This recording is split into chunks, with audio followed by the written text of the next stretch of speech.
It was my fault. I could barely speak, merely echoing my mother-in-law Uriah's words. That's exactly what I mean.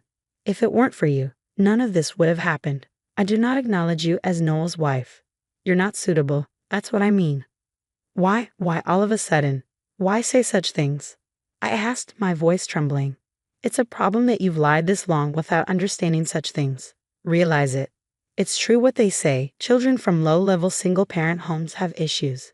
Seeing you has only reinforced that belief, she replied. My name is Sierra. I'm a 35-year-old office worker living with my husband and our elementary school-aged child. We've been a family of 3 since the beginning of our marriage and lived close to my husband Noel's family home. We maintained a good relationship while keeping a comfortable distance. The turning point in our relationship with my father-in-law and Uriah came a few years ago. They always cared for us, and we were grateful, but father-in-law passed away after a long illness. Uriah's grief at losing him was painfully evident to me. Considering Noel's commute, we planned to move, but seeing Uriah's condition made leaving her alone worrisome. Noel and I discussed it many times and decided to stay put until Uriah's situation stabilized. That's when it started. Slowly but surely, Uriah began to overstep our personal space. When my father-in-law was alive, Uriah never visited our home unnecessarily. She never came unannounced, at least not as far as I knew. But now she suddenly started showing up without any notice. It began as a day or two, but recently she's been at our house half the week. If only she gave prior notice, I could bear it, but entertaining Uriah when she's so unpleasant is disheartening, especially since she only brings up unpleasant conversations. Sierra, you're always home late, aren't you? Are you that busy with work? Are you taking proper care of Noel? She would ask. What exactly do you mean by proper care? I replied, trying to stay calm. Just what I said. Are you serving nutritious meals and looking after his health? Noel is the pillar of our family, my precious son. You're not just serving him frozen meals and hot deli food because you're short on time, are you? She glanced at the freezer, her demeanor suggesting she might just open it. Well, not always, but sometimes yes. Noel tells me not to overdo it too, I stammered. Really? But just because you discuss it with Noel doesn't mean you can neglect proper meals. It's just laziness. You should be able to manage that, considering Noel's health. What are your thoughts on this? Uriah's tone grew harsher with every word. I'm sorry, Uriah. I try, but it's hard to find the time, I said, feeling more and more defeated. That's just laziness. I've worked for many years. I understand the difficulties of working women. But despite that, I've overcome and provided healthy meals and maintained our household for my husband and Noel. From my experience, not having time is just an excuse. Stop making excuses, Sierra. Show some responsibility as a homemaker in charge of your family's health. I can't rest easy otherwise, she lectured. Uriah, a longtime middle school teacher, always judged everything by her standards without considering others. Since a minor incident in middle school due to my family background, I've had a poor impression of teachers, including Uriah. I understand she cares about our family in her way, which is why I can't say anything and just listen during her lectures. But maybe my attitude seemed unreliable as Uriah's behavior gradually changed. Before, she used to come unannounced to lecture or make snide remarks, but lately she started bringing homemade meals, always in such large quantities that our family couldn't finish them in one go, mostly Noel's favorites. At first, I thanked her for her efforts. Encouraged by this, Uriah began bringing food daily. Sierra, I understand you're busy, but can't you come home earlier? The meals I prepare get cold because I can't get them inside. I want Noel to eat them while they're hot, she said. I'm sorry. I do want to come home early, but it's just a busy period at work right now, I explained. But you say that, yet isn't it just that you're not good at your job? I heard on TV recently that people who are good at their jobs manage to leave on time. On the contrary, those who aren't good stay late and work overtime. It's like they were talking about you, Sierra. Aren't you, in fact, not good at your job? Uriah always had a mean look on her face when she said such things. No, that's not it. I think I do my job well enough, I replied, trying to defend myself. Displeased with my attitude, Uriah's face clearly showed her annoyance. I'm only making and bringing these meals because you always serve hot deli food. Don't you understand that if you come home late because of work, it's all for nothing? Don't you feel even a bit sorry for receiving all these meals I've made? She spoke as if expecting gratitude was a given. I never asked her to cook for us, neither did Noel. Of course, I thanked her and accepted the meals. But it was all Aria imposing her goodwill. To me, it was a nuisance, albeit one I was grateful for. Then one day, Aria said something that pushed me to my limit. See you. I've been thinking, you're never home when I visit, right? To avoid wasting these meals, I think it's better if I also have a key to your house. That way, I can drop off the food anytime. Plus, with things being unsafe these days, I can quickly come over if something happens. Just ask Noel to give me a spare key, okay? Aria's request left me stunned. Hearing this, I realized I couldn't handle it alone anymore. I needed to talk to Noel about Aria. Noel, I need to talk to you about your mom. I can't handle this by myself anymore, I said, my voice shaking. Mom's issue? What happened? He asked, concerned. Aria visits our house daily, always without any notice. I do my best to accommodate her when I can, but I can't always be available. I have my own schedule too, I explained. Yeah, I get it, he said sympathetically, and now she wants a spare key to our house. It's hard enough as it is, but if she can enter when we're not home, that's unbearable. If we give her one, she might start coming over all the time. Just the thought is frightening. I'm sorry to speak this way about your mom, I confessed. Seriously, Mom said that. I don't like the idea of her coming in with a spare key either. Okay, I understand. It might be hard for you to say, so I'll talk to her clearly about it, Noel promised. I felt relieved, glad I had talked to Noel. The next day, while I was at work, Aria called. Sierra, what time will you be home today? She asked. What do you mean? I replied, confused. Well, I made too much beef stew, Noel's favorite. I thought I'd bring it over. So what time will you be home? She explained. I see. In that case, I should be home a little after 7, so I'll definitely be there by 7:30, I said. All right, I'll come around then. Thanks, Aria replied. It might have been the first time Aria called before visiting. Noel must have talked to her already. I was impressed by how quickly things change. But honestly, I didn't just want her to call before visits, I wanted her to stop visiting altogether. That was my true wish. But for now, I was genuinely happy she called in advance. Aria's visit frequency didn't change, but she started calling beforehand, which significantly reduced my stress. However, after a while, I noticed something odd. I started running into Aria more often when I was out. At first, I thought it was a coincidence, like when our family went shopping on the weekend or when I went to buy toys with my child, or even bumped into her at the station on a weekday evening. Meeting her this frequently seemed too much for coincidence, but strangely, nothing more happened. We'd bump into each other, exchange greetings, explain what we were doing, and that was it. It never led to anything else. Maybe that's why, before I knew it, I had become accustomed to this situation. One holiday, while this was going on, we decided to clean the house before the delivery of a sofa set Noel had wanted for a while. We planned to place it in the living room, so that was our primary focus for cleaning. But before we knew it, both Noel and I got carried away and started cleaning the kitchen and bedroom too. It was a completely accidental discovery. In a corner of the bedroom, there was an inconspicuous outlet that seemed unlikely to ever be used. Only a double outlet adapter was plugged in there. I didn't remember buying it, nor placing it there. Noel didn't recall it either. Both of us felt something was off.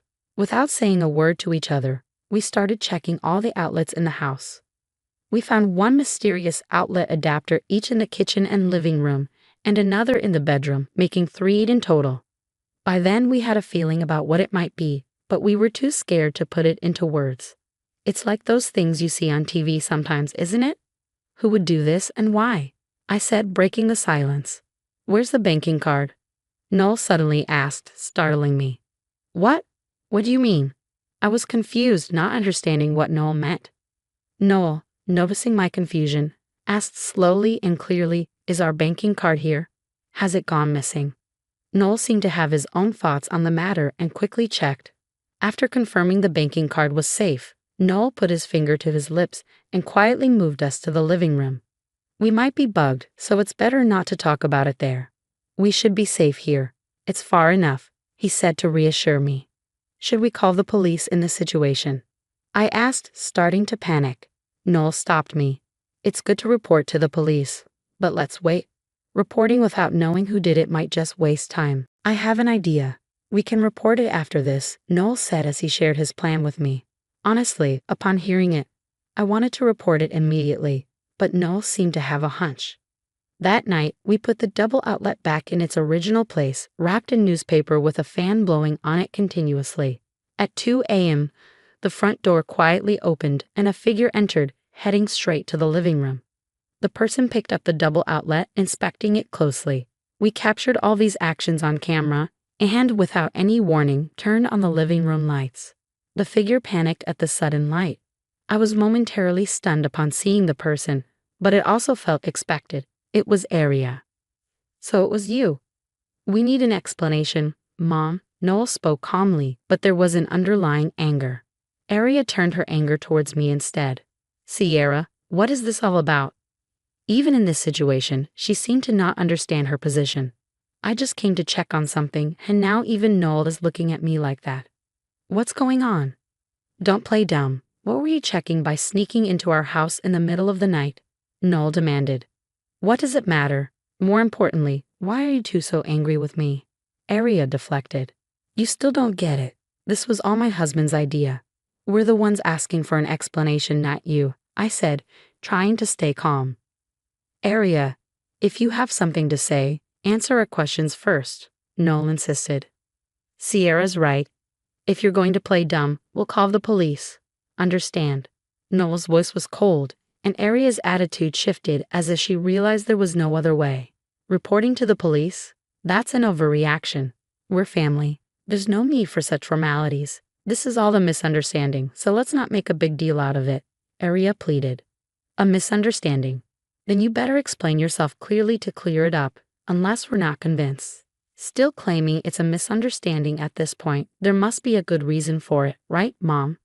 Noel pressed. Well, it's just, loneliness.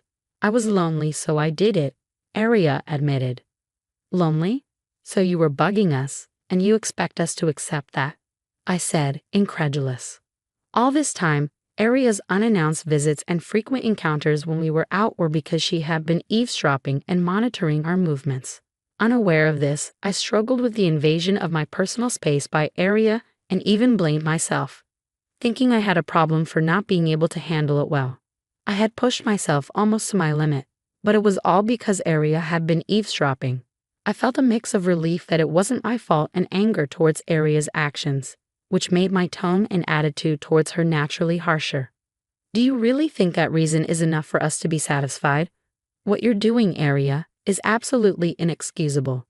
Don't you understand that? I demanded. Sierra's right, Mom. We can't accept that reason, and we can't forgive what you've been doing.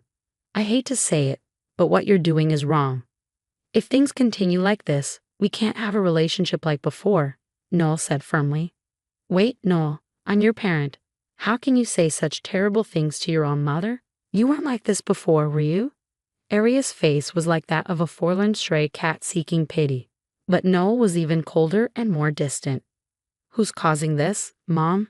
You won't admit your own actions, and your reasons are selfish. It's obviously wrong. Enough is enough. We're leaving here. Of course we won't tell you where we're moving. Noel, why? Aria pleaded. Aria, please stop. You've betrayed your own son. Don't you understand how he feels? I added, hoping to make her see reason. It seemed the words from her son deeply shocked Aria. She was visibly shaken and blustered. All I wanted was to hear an apology from Aria for her to admit her wrongdoing and then discuss what to do next. But as soon as I spoke, she glared at me with intense hostility. Quiet, you've been saying whatever you want. It's all because of you that I did this. If you hadn't been here, I wouldn't have had to do any of this. If only you hadn't married Noel. I couldn't comprehend the sudden outburst from Aria. My fault? My fault? I managed to speak, only echoing Aria's words. That's exactly what I mean. If it weren't for you, none of this would have happened. I do not acknowledge you as Noel's wife. You're not suitable. That's what I mean. Why? Why say such things so suddenly? I asked, bewildered. It's a problem that you've lived this long without understanding such things. Realize it. It's true what they say. Children from low-level single-parent homes often have issues. Seeing you has only reinforced that belief. Arya spat. Noel, finally catching up to the situation, hurriedly tried to stop Arya. Mom, what are you saying all of a sudden? Do you realize what you're saying? Yes, I understand perfectly. I thought you would feel constrained by marrying a woman from such a low-level family. That's why I was monitoring to prevent any problems. It's all for your sake, Noel. Arya confessed. We were baffled by Arya's sudden confession, especially Noel, who seemed to be seeing this side of his mother for the first time. He was unsure how to react. My confusion was different from Noel's. I was perplexed by the words Arya had spoken to me. I had heard those words before.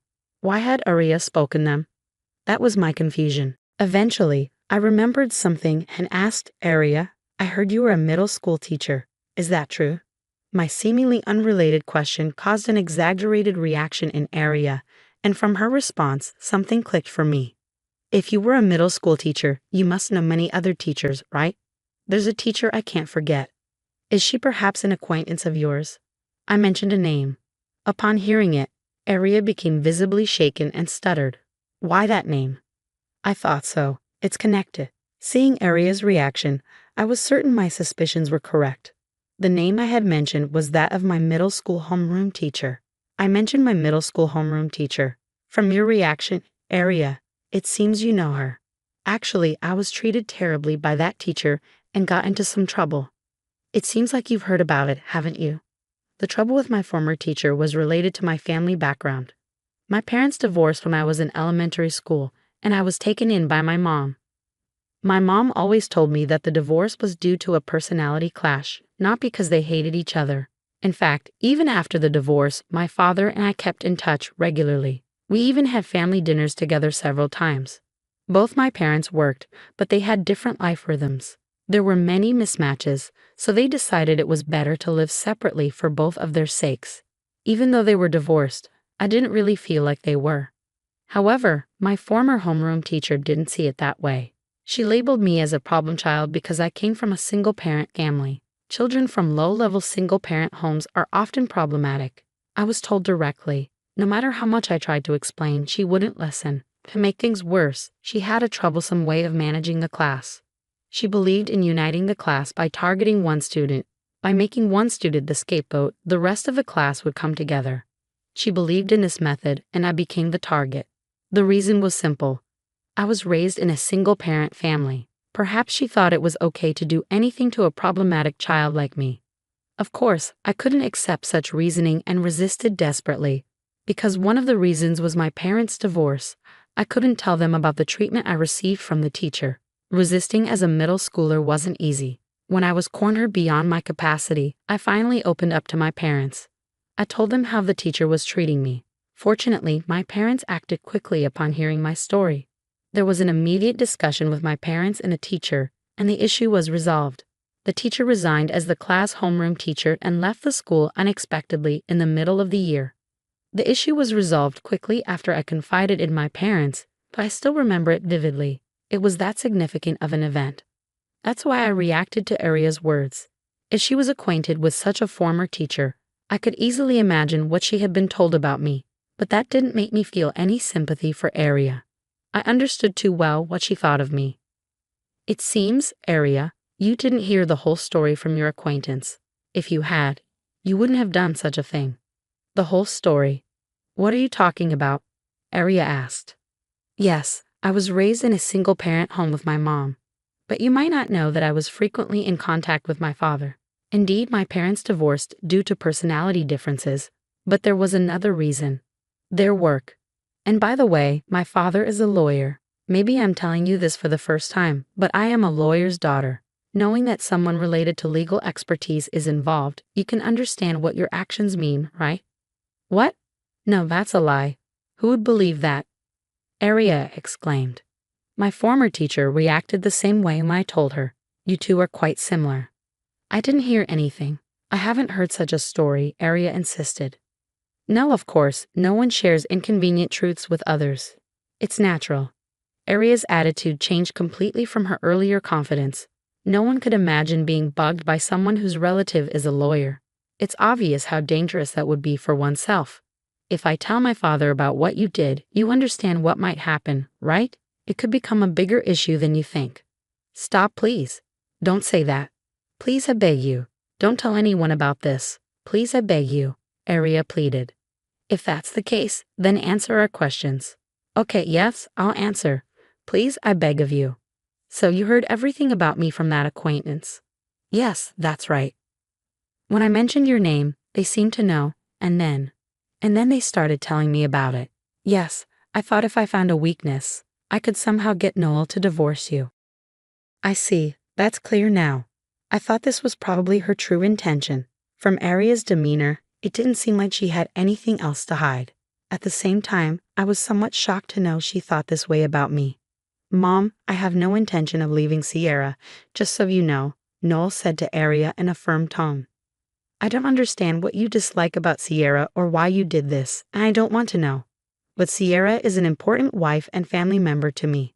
Unfortunately, I think it's better if we don't meet anymore to protect my family. That's it. Yes. Aria could barely respond to Noel's clear declaration of cutting ties, understandably overwhelmed by his decision. The next day, at Noel's insistence, we reported the eavesdropping to my father and the police. We also sent a warning to the former teacher through my father. Surprisingly, the former teacher had no knowledge of Aria's actions. However, given that the teacher's remarks had led to the situation, we strongly demanded she never speak of it again. I can imagine how formidable my father must have been in his anger, but she must have been frightened enough of him. We even received a written pledge that she would never involve herself with us again. After ensuring all these matters were resolved, our family moved. We chose a location near Noel's workplace but didn't inform Aria at all. As a precaution, we blocked Aria's contact information. Not just me, but Noel did the same. I heard from neighbors near the in-laws' house that Aria, who had been a longtime educator with a good reputation, became widely known for her deeds when the police got involved. Rumors sparked more rumors, and Aria began to be viewed coldly by everyone in the neighborhood, eventually being left alone. Now, Aria is said to be living alone in her house with no one visiting her, almost unrecognizable from her former self. Even after hearing about Aria's current situation, I had no intention of forgiving her. In my mind, I've resolved to act as if Aria never existed from the start. Now that I have no ties with Aria, I plan to cherish my family even more.